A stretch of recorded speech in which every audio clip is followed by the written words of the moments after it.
there in internet land.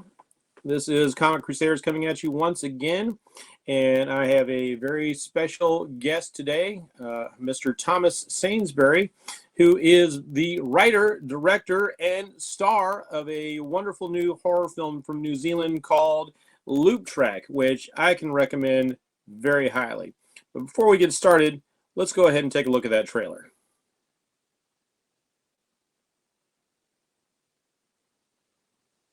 Big on hiking? Yeah. I'm Nicky, by the way. Oh, nice to meet you. Hey! We made it!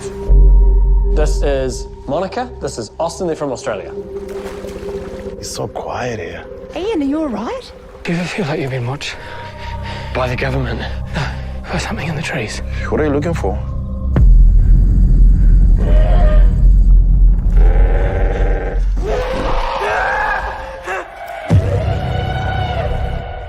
Did you see it?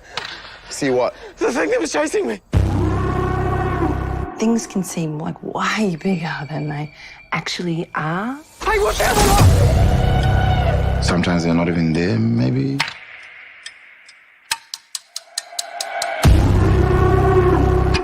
You all think I'm seeing things that don't exist. But you know that it doesn't exist, right?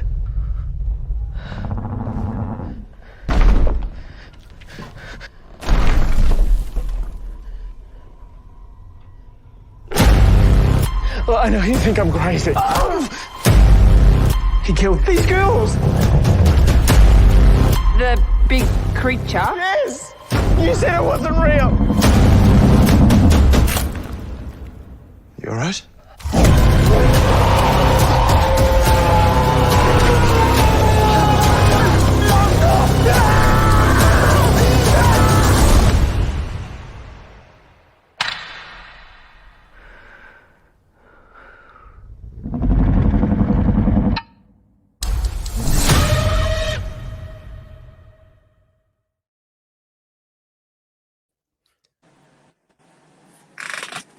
All right. I don't know about you guys, but I want to go watch the film again after watching the trailer. Hi, Jeff. Hey, yeah, Tom, it's so good to have you here. I got to tell you, this is definitely one of my top 10 to top 5 films of this entire year. Wow. I am quite the cinemaphile. I'm a horror aficionado. And I really, really enjoyed this film on a multitude of levels. I'm so glad. Thank you. Well, you deserve all the credit, especially when I found out. I've had the pleasure of interviewing a few writer-directors, but rarely have I encountered a writer-director and star of the piece. Yes. And one of my favorite things to ask somebody is, how is it directing yourself, of all things? That's a weird process to me. I think the good thing is that the thing about this particular role is I'm not kind of I don't have to say very much, and I'm not kind of really, it's, the other characters are a lot more kind of driving the story and things like that.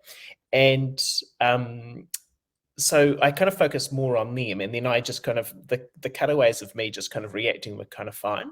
The good thing is that I had my editor on set with me. And so he kind of watched everything, and he kind of gave me notes if I needed it. And he reminded me of things that I kind of had to hit with my performance. So I needed him. And also there was lots of playback where you get a little monitor and you can just watch everything you do again. So it was a little bit slower than it probably should have been, but that's how I did it. Well, I'll tell you, you say you focus more on the other people, but in my review, I really look at you as the standout performer, because being able to act without actually using your voice a lot of times, I think that's a lot more strenuous when it all has to be, your presence, your body language, your emoting. And, you totally sold me on the character of Ian. Yeah, thanks very much. I think you're welcome. I can kind of I guess Ian is a bit like Ian's definitely very similar to me in some respects. I'm a little bit less, I can handle social situations a little bit better than he can, but it was also so fun to just indulge in all those emotions as well. So I was just having a fantastic time. Now the trailer shows us a lot, and perhaps more than I would have liked going in. But at the same time, when I watched the film, I'm a little ambivalent. Or I should say, I'm not entirely sure that everything I'm seeing is trustworthy. That perhaps Ian is an untrustworthy narrator, and I like that because this is just before I get towards the climax, this is you combine two of my favorite genres, the psychological thriller and the monster movie. And it's not a cheesy monster movie. And the whole time, what we get in with Ian, because there's so much that isn't explained, it's left out there for you to try to develop as a viewer. I question things throughout the movie, and it's absolutely brilliant. This is why this movie had such a big impact on me. Like, I can't get over how good it is. Jeff, this is like music. Like, this is amazing. This is exactly the kind of reaction I wanted, and kind of going into it, this is exactly what I wanted to achieve. And it's so good hearing that you've had that experience. Oh, good. I'd say you nailed it on all parts. I mean, like from the outset, and I don't want to get into spoiler territory since the film is just getting ready to come out.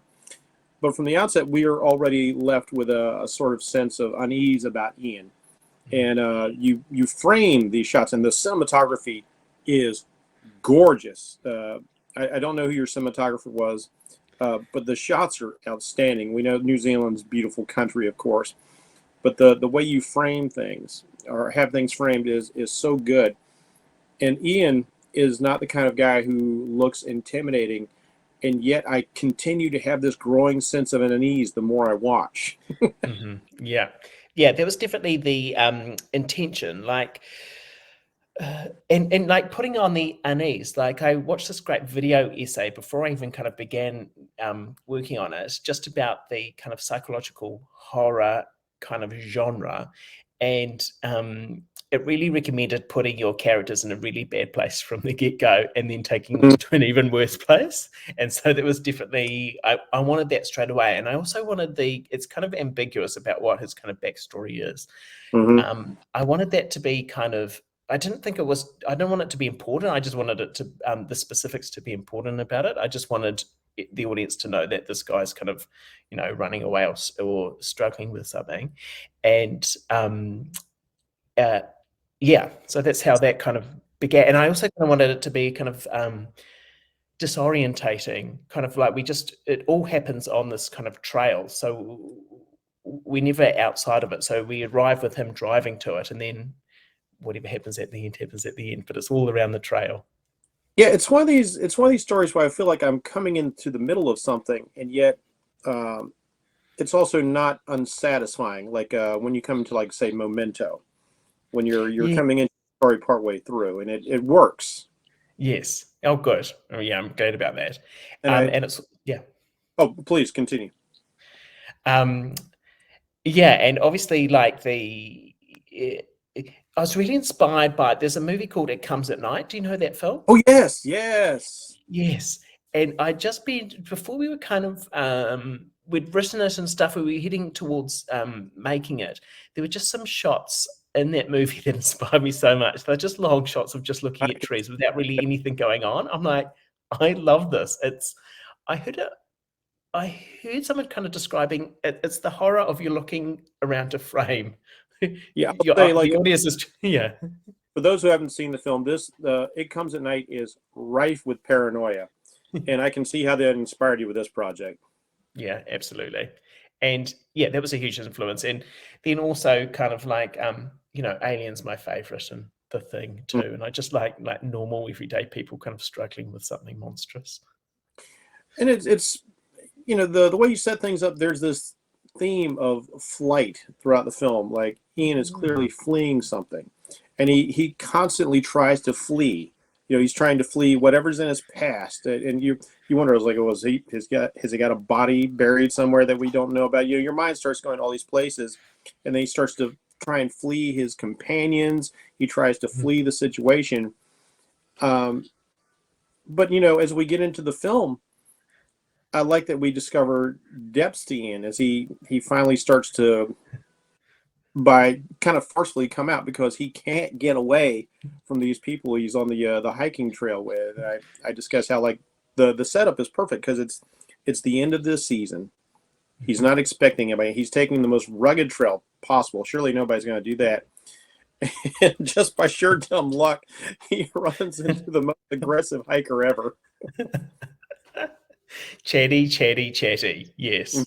And he's my the actor who plays it, Hayden, is a dear friend of mine, and he's very much like that. He can keep that conversation going forever.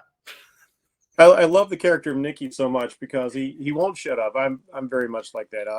I'll talk to a post if I pass by one, but I can read the room, and Nicky can't read the room. He can't see and just doesn't want to talk, or he doesn't care. He just kind of bulls his way through everything, but in a lovable sort of way. Yes. Yeah. I love you do this Hitchcockian thing where you start turning the camera away from Ian towards Nicky.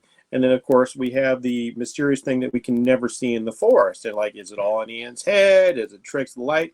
Again, those are well shot, and they remind me of another favorite horror film of mine from recent years, The Ritual. Before we get to the climax of that, how the thing in the woods is always just out of sight. And I love that so much. Yes. Yeah, The Ritual was definitely like, we'd already kind of written it, and we were like, oh no, what's this film that's come out that's got a similar kind of vibe to it, but it was nothing but influential and inspirational. I love The Ritual. But fortunately, quite different. The Ritual has a very different arc from what goes on here. Yeah. Goes into kind of surreal land, doesn't it? Yeah. Yeah. You know, and like unlike Ian, we actually get to find out what the trauma is that this fellow is going from. But like Ian, I love the mystery of it right up until the end. Good. Yes, me too. Like I'm so glad you appreciate that. I know some, I'm sure it's frustrating to some people kind of not knowing the backstory, but for me, I just love films like that. It's just like asking more questions that kind of answer, and it left you to kind of try and piece it out and work it out together. And and for me personally, making it like the ambiguity of even if the whole film could be in his head, in my mind, like even though kind of it feels a lot more kind of concrete what's happening at the end, for me it still could be all in his head. Yeah, and that's what I came away with. I thought like, oh, that's very satisfying. I see the things, but I started thinking like, well, this is all Ian's point of view, and is he a reliable narrator or not? And I couldn't help but think that I will enjoy discussing this film with people for years to come. Like some of my favorite films are like that. I've mentioned Memento, and then of course Lars von Trier's Antichrist is one of those things that doesn't answer all the questions, and it just, oh wow, I really want to ponder this. And those are my favorite films. Yes, yeah, me too. And kind of books like there's books that kind of do that for me too. Like there's Margaret Atwood did a book called Oryx and Crake, which is this kind of one set in the future, and she just kind of shows you the world, and you kind of have to kind of work out exactly like what's happening, who are these people and stuff like that. And I just love it. And I love, like, after watching movies like this or reading books like this, going on to YouTube and just kind of watching videos of people's theories and things explained, like 2001, what is all of that about? And, people have got their various theories. Of course, I kind of jump on board with all of them, and I love it. I think that's something we all enjoy is like geeks and nerds. We love the theory crafting. Yes. One of our other podcasts, Cinema Crusaders, I chose a TV movie of all things. We normally talk about, movies, but I chose a TV movie, and it was called The Appointment. And the rest of the crew did not get into it, but I found myself really loving this because of the ambiguity of what was going on allowed me to craft this story. And they fired one of my own expressions back at me. You're doing the work of the movie. It's like, but I'm okay with that in this case. Yeah. So doggone intriguing. And that's what I find here. I keep building and rebuilding Ian's story in my head as the movie progresses. Good. Oh, Jeff, you're the perfect audience member. I love this. Thank you. I'm so glad I can validate all your choices with it, because it's so doggone good. And you do another thing I really like, especially with a psychological thriller. You take your time.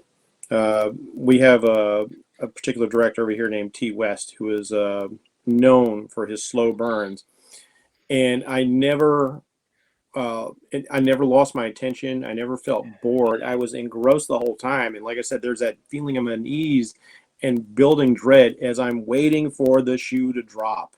Yes. What's going to happen? And when it happens, I know it's going to be awful.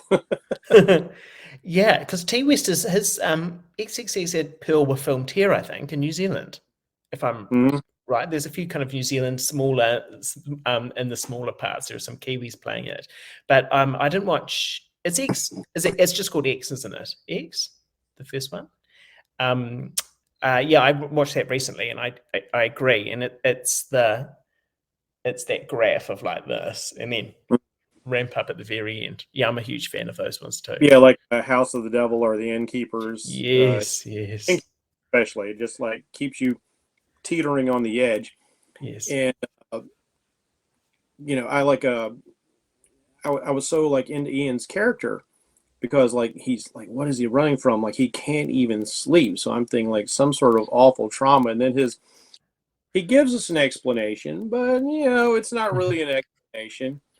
And then the drama with Nikki, and then of course we know almost nothing about Austin, other than these are the largest of the men in the group, and I think it's pretty clever of taking unopposing looking people and making them threatening. I always like the idea of like the evil child or the evil toy, things that we shouldn't be afraid of, and then finding out, no, we absolutely should have been afraid of it. Yes. Yeah. I love that too. Yeah. Austin is great. So that the actor who plays Austin is a guy called Tawanda, and he's he's originally from Zimbabwe, and he moved to New Zealand to kind of do drama school and kind of be with his family and stuff like that. But he's got in real life, he's like a real chill. He's such a chill stoner. And he's so kind of like, he's like a dreamer and a poet, and he writes, between takes he would write poetry, but then he could kind of switch on this kind of machoism, which was fantastic. It's fun because like that actually describes Austin's character quite a bit until he needs to not be chill. Yeah. Yes. And it's in there, when his more masculine protective instincts kick in, because he's there on holiday honeymoon with his wife Monica. That's right. Yeah. I just love especially as you're the writer, like the characterization, all these characters, they all became rather fascinating. I love the way that Nikki just constantly changes his story. And he's like, I told myself I was going to catch up with you in 20 minutes. Then he meets him. I told him I was going to catch him within 15 minutes. Like, I caught up with him in just 5 minutes. Like, I caught a fish this big, and the arm wider and wider. Yeah. So when I was writing the scripts, I had those actors in mind. And so I knew kind of what their strengths were and what they could kind of play to. And I'd kind of worked with them all before. So me and Hayden had done a film in 2020 called Dead that he wrote and directed and starred in, which is a much more kind of funny kind of take on it. It's about kind of possession and ghosts and things like that, and solving and it's like a buddy cop movie as well. Lots of genres all kind of in together. And with Kate, who plays Monica, there's a competition over here called the 48-hour film competition. And do you guys have it in the States? We have I've been to a few 24-hour film competitions, and so I'm sure there's some 48-hour ones as well. Oh, 24 hours. That is amazing. Harrowing. It is harrowing. Trying to make a short film in 24 hours is rough. Yes. And so that's actually originally how Luke Chat kind of happened. So in 2016, we won the competition, and we got a lot of kind of prize money that would be really good to make a really good short film, but we were kind of much more interested in making a feature film. And then we won it the next year as well. So we had this kind of pool of money to kind of put towards something. And Kate was the lead actor in both of those films. So she kind of had to be in the next film too. But we had, she actually got pregnant. We were about to film in 2020, and she got pregnant, and we were like, oh, we'll have to recast her. But then a big pandemic swept the earth, so we could kind of postpone it and we could use it. Up. Yeah, exactly. So it all Well, worked out. put everything on hold just for you. Exactly. And actually, the lockdown, even though we won't spoil it here, the lockdown was very, very helpful for another character that another main character that we're not talking about, because that took many, many, many, many weeks to kind of get right. Yeah, I've talked to a number of directors this year specifically because, films take, a year to 2 years to produce from pre-production and post-production. And so all of the filmmakers I've talked to from here all went out to a remote area to shoot. They're all shot in the desert, basically. In California, let's go over to the desert. Nobody to worry about. And so here you had a similar attack. And you're like, well, I'm going way out in the woods where I don't have to worry about anybody. Yeah. With because we've got this native tree here in New Zealand called the kauri tree, and it's got some all the kind of parks are closing down because there's this new fungus that's kind of killing them, and so we had to kind of go to private land. And so we found just outside of Auckland, which is the main city here, we found quite a few kind of school camps go, and so lots of these shots, like it's all trees, but if you just turn the camera like 45 degrees, you'll see a big a cabin for the kids to sleep in. So it was so we were never, I think the furthest away from kind of house and power, because obviously you have to charge camera batteries all the time, would have been a 15-minute walk. So even though we were like really pushing for isolation deep in the New Zealand woods, there was always a house just behind the camera. Now, that brings me to another question. Another thing I really appreciate about the film was not just the cinematography, but of course the sound design, both the music that's applied and the eerie sounds of nature that you use to establish mood or somebody's frame of mind, or of course, are they being stalked by something? Did you have to, now you say there's a lot of sort of area around, did you have to do a lot of ADR for that, or Foley sound, or were you able to capture a lot of native sound? There was, so the big challenge with the sound design was that there was a quail that was following us around filming. So there's lots of like lines. There's lots of lines that are like, it's so quiet. Where all the there's a lot of lines of like, where are the birds? It's so quiet out here. We're really pushing for that. And so the poor sound designer had to go through every scene and just isolate where the quail's got quite a regular call. And so that was the big challenge for that. That guy is a hero.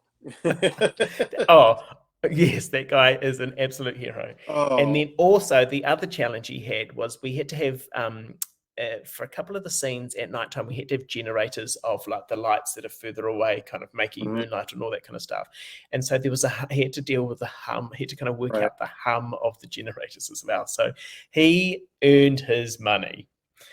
I was expecting something like that. I was going to ask you about that because, like, those night scenes, you got to light them somehow. Exactly. And then this wonderful guy called Mike Newport did the score for it, and he was the first person to approach me. He's a real go-getter, and he's heard I was doing a film, and he kind of reached out to me instantly, and I gave him a few kind of ideas, and then he just went away and did it. And so what he's taken a lot, because New Zealand bird life is so kind of important to us, and it's the only kind of animals that we've got. So what he would do is he would take recording of like the indigenous birds, and he would kind of warp them and kind of extend them and stuff like that, and that kind of gives the kind of haunting quality, I think.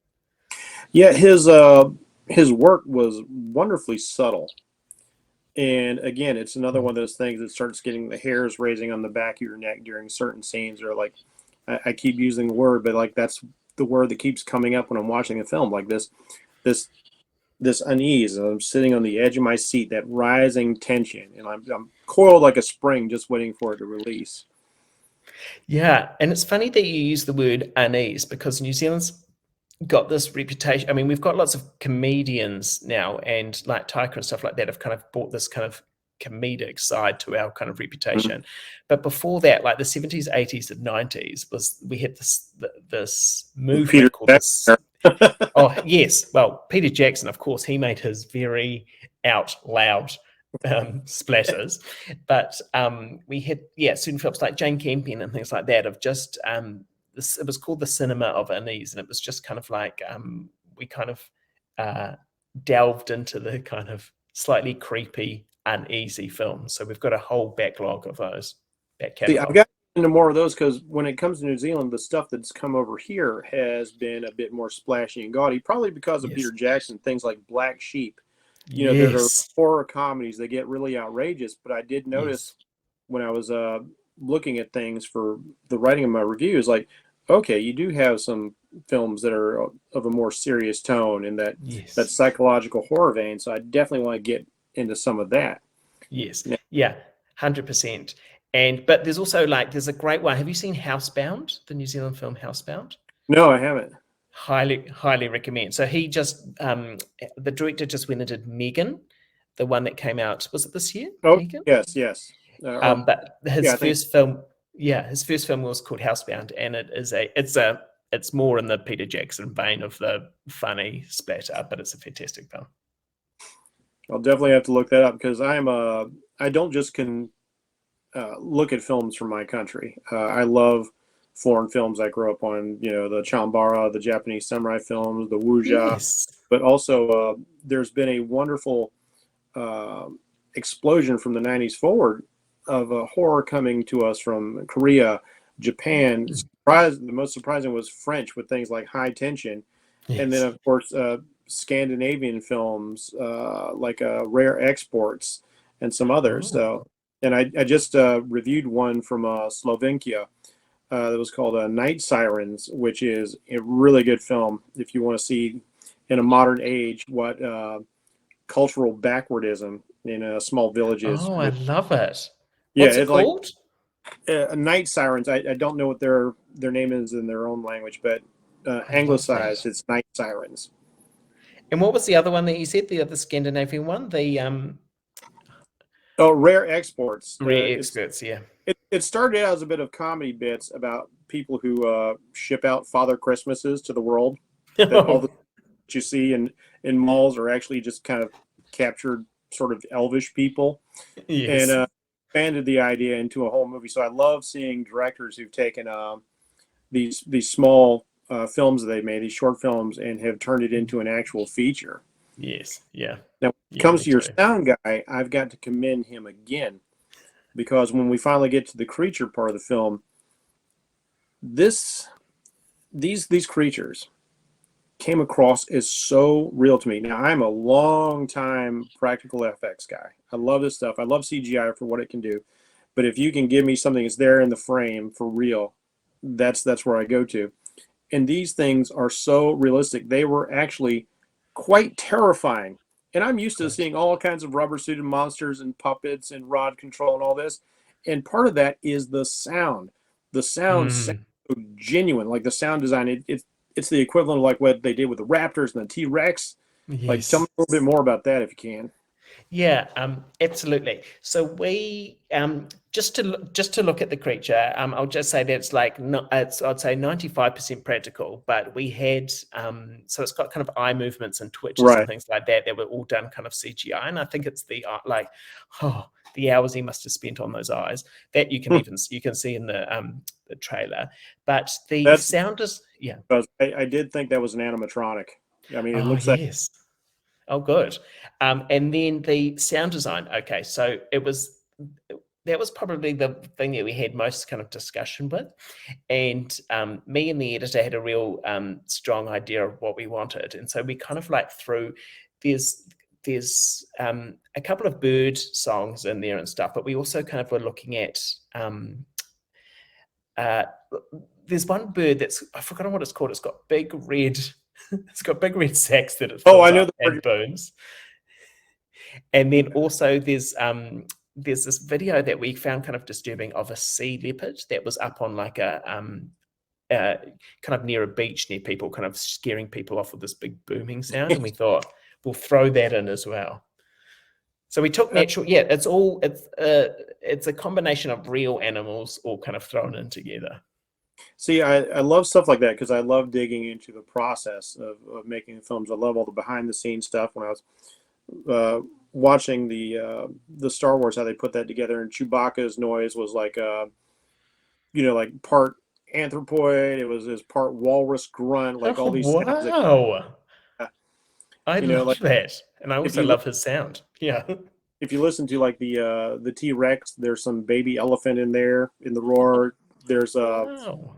for the Velociraptors, there's sounds of dolphin squeals. Oh, no way. Oh, yes. So all of this stuff, all these aspects always fascinate me. Yeah. But the presence of your, for lack of a better word, giant kiwis is what an imposing presence, because we're used to seeing things that just kind of eat us, and here they've got these gigantic spearing beaks, and it immediately became so incredibly real and threatening. And when we have our climactic clashes, I'm so impressed by how well the practical effects sold it. Like I totally didn't think anybody was going to get out of this alive. Poor Ian and Austin are getting thrashed around like crazy, and it felt like a real huge animal in their midst. I could feel the weight and the power of it in the scene. So it's the practical effects and it's the way you shot it is beautiful. Oh, Jeff, that's so good. Thank you so much. The kind of inspiration for it. So yeah, New Zealand has been an isolated islands for a long, long time, and we don't have any native or indigenous mammals except for a couple of bats. So all of the kind of niches of the environment have been filled up with birds, and we had some of the biggest birds ever called the moa, M-O-A, that used to be like, they're like huge ostriches or huge emus, like much bigger than them. If these creatures if moas had long bills, I would have thought you would have brought back moas. Yes, absolutely. So we were thinking that this kind of creature is like the apex predator of the moa, if the moa was still around. But instead they had goats to eat, but all the goats were being eaten, so killed. It's everything you do is so delicately set up that you don't even see the dominoes until they start falling. And I just enjoy this so much. I mean, I can't get over how much I like this film on a multitude of levels. And even the biology that you put into, like when I look at something really extreme like James Cameron's Avatar, one of the things that most impresses me about the film is the story is not very new. It's still enjoyable. It's a story we all enjoyed before, but the thing that really hooked me in was world building. And he built a real living ecology. And I'm watching this and thinking about how New Zealand functions. I'm like, this is plausible. I'm totally buying into it. And that again makes it scarier. It's like when you do Jaws. We all know what sharks are. That's scary. Yeah, absolutely. Yes. Yeah. I'm a huge fan of animal anatomy and animal behavior and stuff like that. So I was really glad I had an opportunity to kind of express that. And also I'm a huge fan of the New Zealand wildlife. So I was glad to kind of tap into that too. I mean, even the way like one of the creatures is dispatched, it makes perfect logical sense. That the desperate move Ian has to make to save himself temporarily. Yes. And I was like, oh yeah, this would totally work. If you had no other way of dealing with this thing. Yeah. Good. Oh, Jeff, yes, perfect. Thank you for understanding that, and also the motivations behind it. Because often, sometimes in the edits, we were like, "This is the humans aren't the main hero in the situation." It's we're in the creature's territory. So I'm glad you appreciated the desperate situation. No, I appreciate the fact that like as us not being the top of the food chain in this case, you've got to acknowledge that, and that's another aspect that made these creatures very real in the moment. Oh, they're not just these indestructible monsters. You shoot them 50 times, they keep getting back up. You blow them up, you burn them up, they keep coming. This is a real functioning creature, and it's acting like a real creature in a real environment. And I can't get over how much I just like this film. It checks off all my boxes, man. It's good. So I'm really happy about that. Now, while you were filming out there, I mean, it must be nice filming in New Zealand. You don't, when you're out in the woods, you don't have to worry about large predatory creatures. But were there any fun moments, unexpected moments filming out in the woods like that? We were New Zealand's quite a wet country, and we're like, okay, it's going to be so tricky to constantly be filming out, because I would say probably 60% of the film is set out in the trees. But thankfully, by a miracle, but not a miracle for the farmers, there was a nationwide drought. And so, like, we didn't have to worry about rain the entire time. Oh, There's only one. There's one scene where it does rain, but it's so perfect. So it's after kind of all the climax and everything, and it's just like a really somber kind of scene. And we're like, this is perfect. How lucky that we could work in this rain. In terms of stories, I think it's the only thing is like chasing away that quail. That was the only kind of like wildlife thing that we we were trying to, but we could never find it. And then it would fly from one tree to another, and it would just constantly be very stealthy but loud quail. yeah, floating around. That's the only kind of I mean, how lucky are we that that was the only problem we had, was a pesky little quail following us around. You know, it's kind of ironic that you're doing a film that may or may not be about people being haunted by a giant avian predator. You, in fact, are haunted by an annoying small bird. It's just so cute, stalking you throughout your entire production. Exactly, and wanted to sabotage us. Now, like again, the characters are so good, and I want to bring up Monica's character briefly as well, because whereas Austin had, you know, all the masculine traits that you would kind of expect. You know, Nicky's obviously going too far. He's a little guy. I feel like he's overcompensating. You know, he's always making these weird. He's got these weird ideas about how things are working. But Austin is really what you sort of want the masculine figure to be. He's protective, but he's also, you know, reserved. And Monica has this wonderful motherliness about her. She sees Ian and she's immediately like, oh, poor baby, you know, let's help you. And she engages with Nicky because, you know, he's fun, he's engaging. And, you know, she's just such a welcoming person. And I commend you on giving each character something worth the getting into, because, you know, it's over here we get so sick, or I get so sick of movies where it's just like, oh, the dumb teenagers are out in the wood. They're all like, this is jock guy, this is slut girl, this is stoner dude. And you're just waiting for them to die. I didn't want anything to happen to any of these people. I like them all. Good. Yeah, that's really good. I think for like, obviously I wrote the characters for the actors and their strengths, but also there's like, for me, like there is the horror of being alone in the New Zealand in the woods by yourself, but there's also the horror of the socializing and being trapped with someone. So I was like, especially with kind of Nicky's character, I was like, well, who's the worst person for Ian, who's avoiding everyone to run into? And so I was like, that was the kind of polar part. And then what I really wanted with the Monica character was how, I mean, she's caring for him, which for me is even like, he does need someone to look after him. He doesn't need someone, but it's like, he doesn't want any of this. And it so kind of highlights his sense of self-loathing and how pathetic he feels about himself, that there's this woman here trying to help him as well. And for me, that's like the kind of, that's the social horror of it. I mean, it's not a horror. That aspect's not horrific, but for me, it is horrific.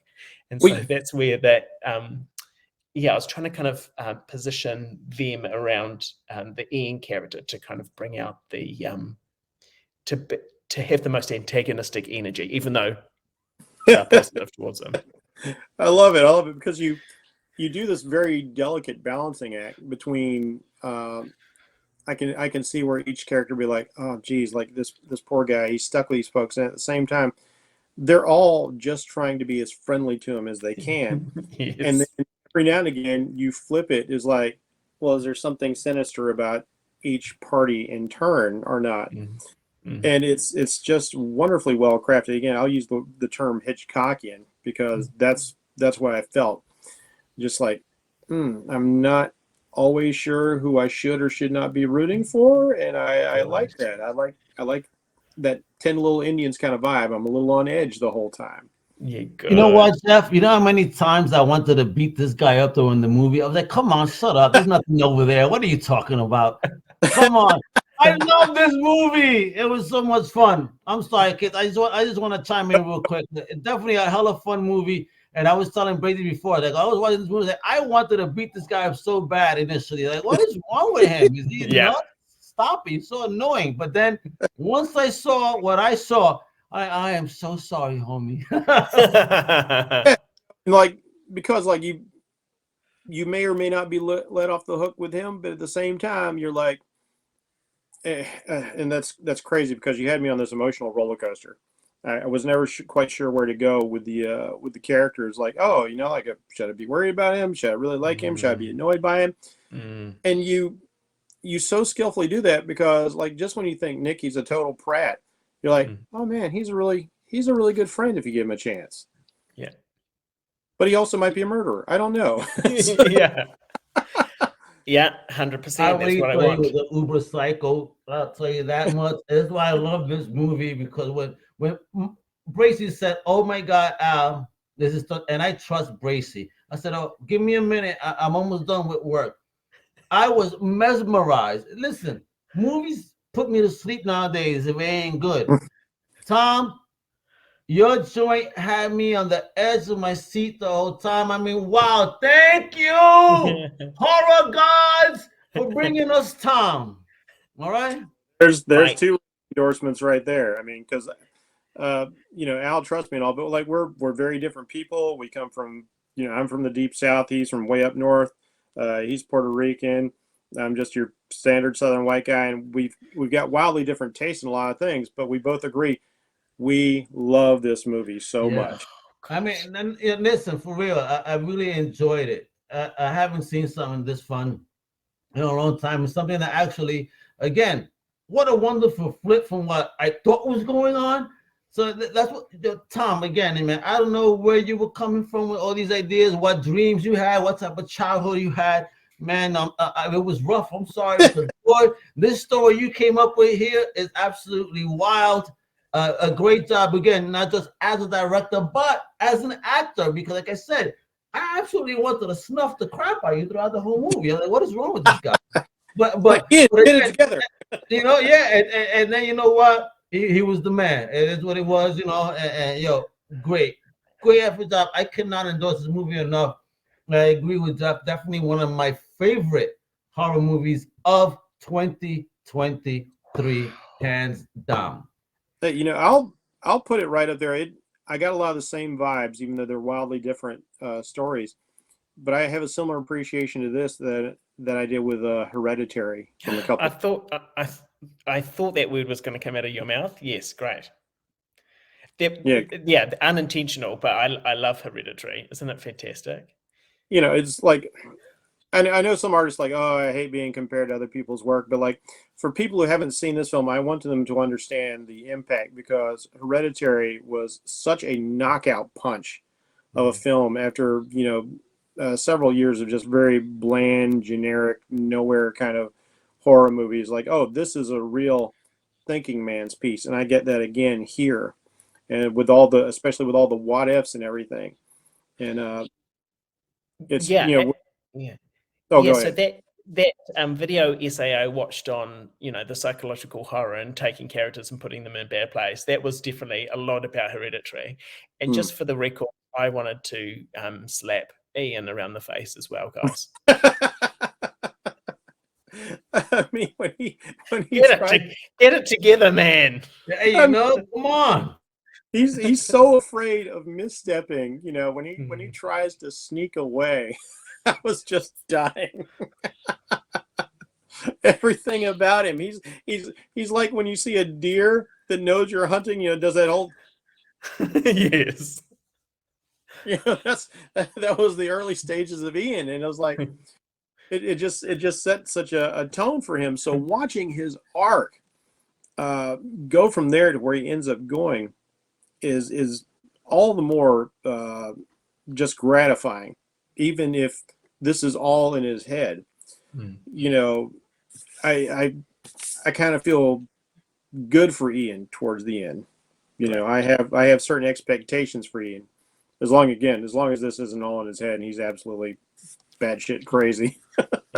He's killed his wife back home.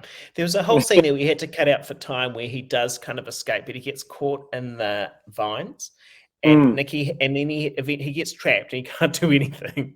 So Nikki has to kind of come along with his pocket knife and cut him free. So we love that, but we had to cut it out. Might that be on like a Blu-ray or DVD extra? Yes. Yeah. Okay. I kind of want to see that scene because that's going to be so painfully uncomfortable. Yes. Oh, it's I can't say enough good things about it. I usually have, you know, there's very little out there in the world that's perfect, but like, you know, from start to finish, I am just such a fan of this film.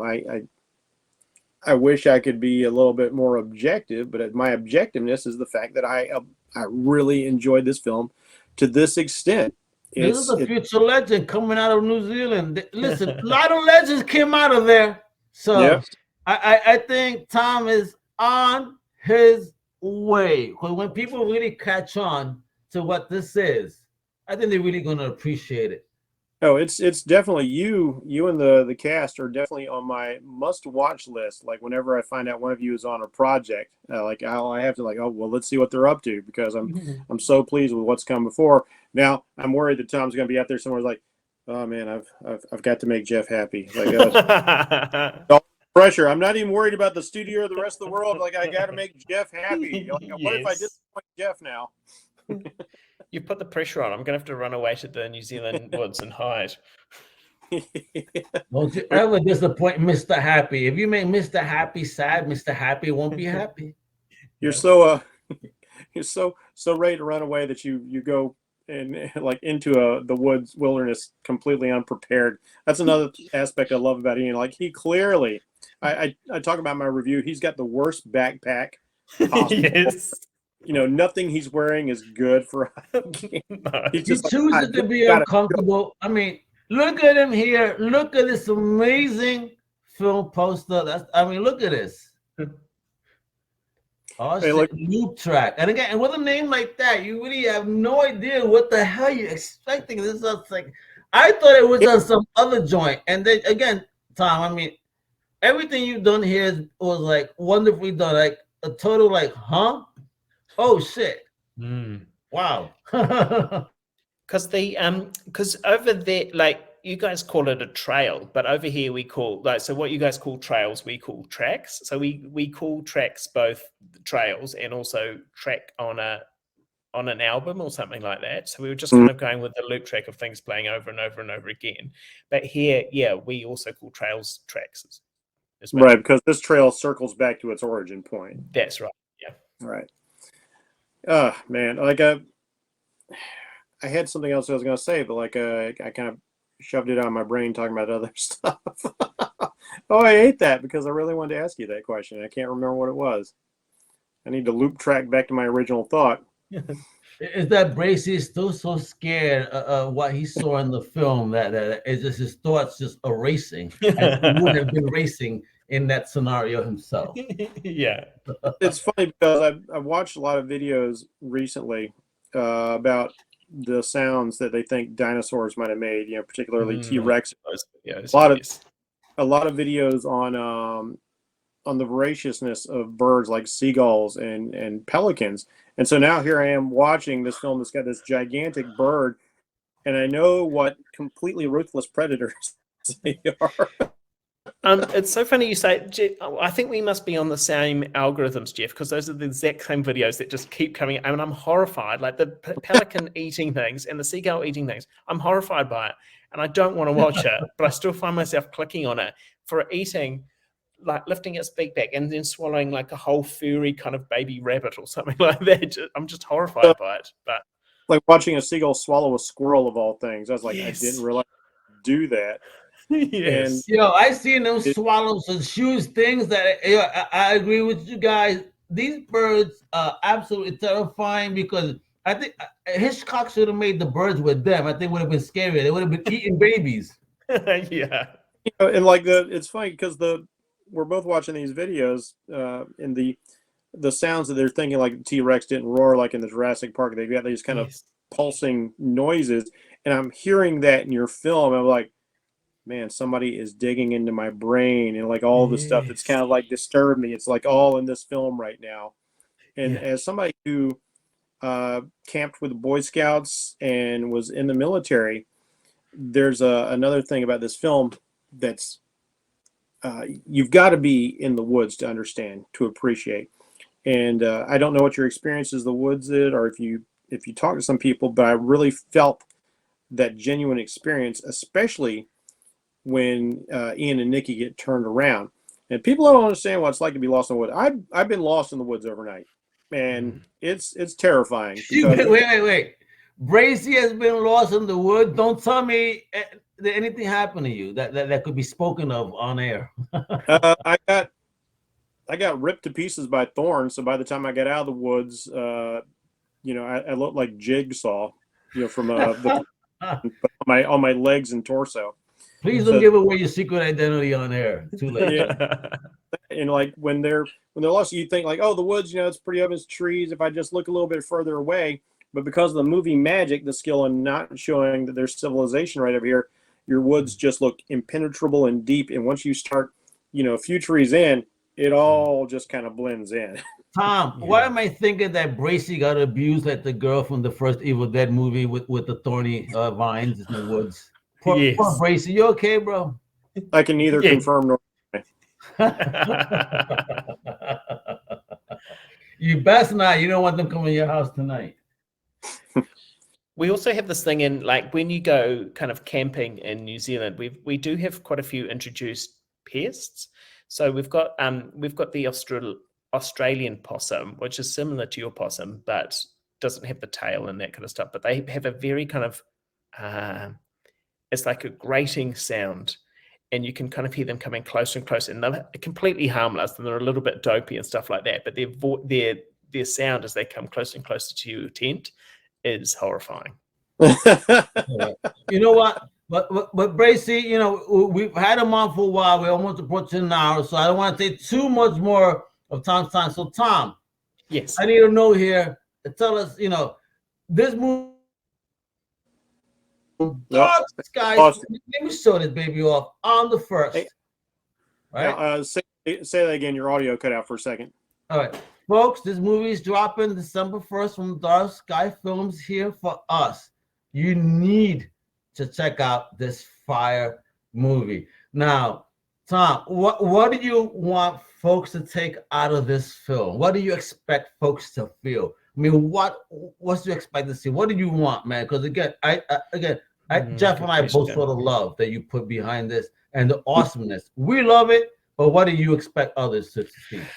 Oh, that's a really good question. I want people to mostly I want people to be kind of intellectually engaged and to question kind of what the reality of it is, and kind of there are quite a few strands in this kind of thing, and just kind of like an earphone, like earphones, kind of unravel it and work it out. So think of it like a puzzle, I think. And be scared and also find it funny. It's funny, it's tense, you'll drive people crazy during that first half for sure. Yes. Be patient with Tom. But yeah, but it does have these charming moments because these characters are so well written. They feel like fully fleshed out people, and so it's not all just suspicion and fear and othering. They really kind of have these bonding moments, and even these cute little moments of situational humor, which feel earned. Yeah, absolutely. Correct. So, what else can we expect in the future from Sainsbury verse? Yeah, good. I think me and my producers are kind of working on another film over here in New Zealand. It's much more kind of it's about a foreign exchange student living with a New Zealand family, and just very toxic, very kind of like they get off on the wrong foot and it gets more and more toxic. So more of a black comedy, but also kind of horrific. And then I'm pitching shows over in the States as well. Excellent. Nice. We can't wait. And lastly, are you going to make any appearances anywhere where the folks can maybe meet you in person and say hello? With this film, no, I'm trapped in New Zealand for the foreseeable future. Oh, you're trapped. Okay, gotcha. Hopefully one day you could earn your freedom and come on here. And that way people could serenade you with the awesomeness of what you've done with this film. I really can't wait. You've made me a fan. I know Bracey too. We're definitely going to be waiting for what you guys do next, because this film is going into my personal DVD Blu-ray collection of over 400 plus films. You better give us some cool collectible versions of the Blu-ray, a steel case or something, you know. Yeah. Give us an egg or something so we can birth our own bird. You know, come on. All right. The case will have feathers on it. There we go. And folks, again, once more, check out this amazing film dropping December 1st from Dark Sky Films. And with that, thank you so much, Thomas, Bracey, me and the fellow Crusaders, and a big shout out to our big homie Stacy to help put this together. Much love, Mama. We appreciate you. Hasta la próxima. Thank you for tuning in to a brand new Comic Crusaders special. Wepa! Thank you. We hope you've enjoyed this Comic Crusaders production. For real-time news on all things pop culture, please feel free to follow us on social media. For articles, original content, merchandise, and more, please go to www.comiccrusaders.shop. Also follow along with all of the websites of the Comic Crusaders family. As always, if you like this content, please click like and subscribe to the Comic Crusaders YouTube channel.